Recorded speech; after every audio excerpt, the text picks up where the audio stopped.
Halo Sobat Sehat RSCM, bertemu kembali kita pada acara hari ini. Hari ini kita akan membahas sedikit terkait dengan kedokteran forensik dan mediko-legal. Salah satu kasus yang sering ditangani di dalam kedokteran forensik dan mediko-legal adalah kekerasan terhadap perempuan dan anak. Jumlah kasus kekerasan terhadap perempuan dan anak semakin lama semakin meningkat. Salah satu hal juga yang perlu digarisbawahi pada kasus ini adalah kekerasan-kekerasan itu bukan hanya melibatkan kekerasan fisik, tetapi juga seksual dan termasuk juga penelantaran. Kasus yang paling banyak yang mungkin kita ketahui bersama adalah kasus kekerasan dalam rumah tangga atau KDRT.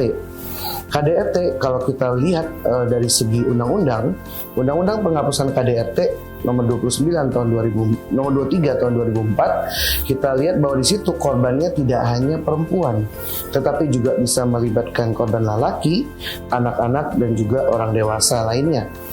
Nah, yang termasuk ke dalam lingkup rumah tangga di dalam KDRT ini bukan hanya sekedar pasangan yaitu suami ataupun istri ataupun anak-anak, tetapi juga hal yang penting untuk digarisbawahi adalah mereka-mereka yang tinggal di dalam rumah yang sama atau tinggal di dalam tempat tempat tinggal yang sama.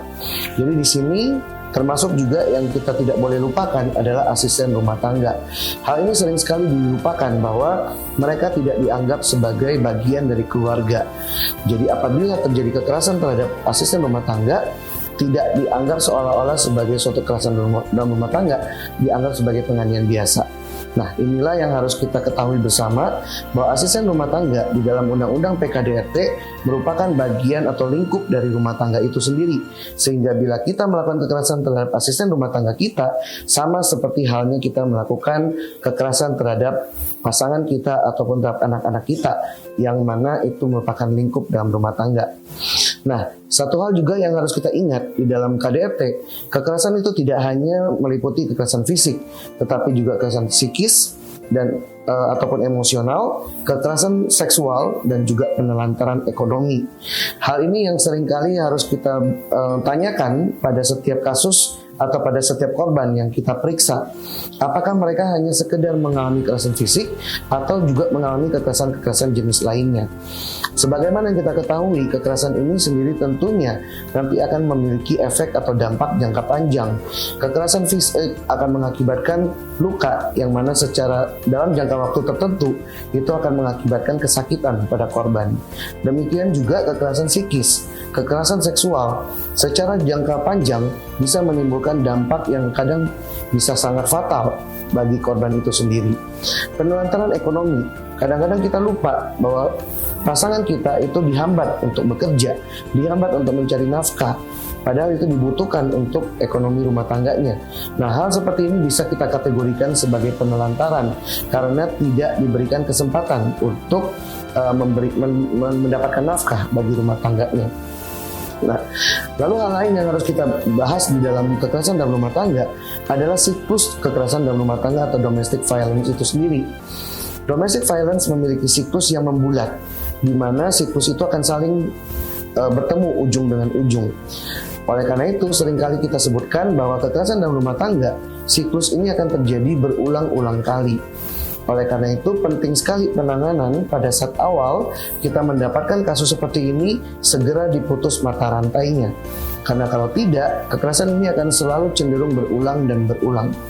Nah, bagaimana itu bisa berulang? Pada saat korban sesudah mengalami suatu kekerasan, pelaku akan menyampaikan permohonan maaf. Maaf dan maaf selanjutnya. Oke. Nah, sesudah itu pelaku akan kembali kepada habitnya yang semula, yaitu keras dan juga temperamen, sehingga akhirnya akan terjadi kekerasan yang kedua, ketiga, dan seterusnya. Inilah yang harus segera kita putus mata rantainya supaya korban-korban ini segera mendapatkan keadilan dan tidak menjadi korban untuk selanjutnya.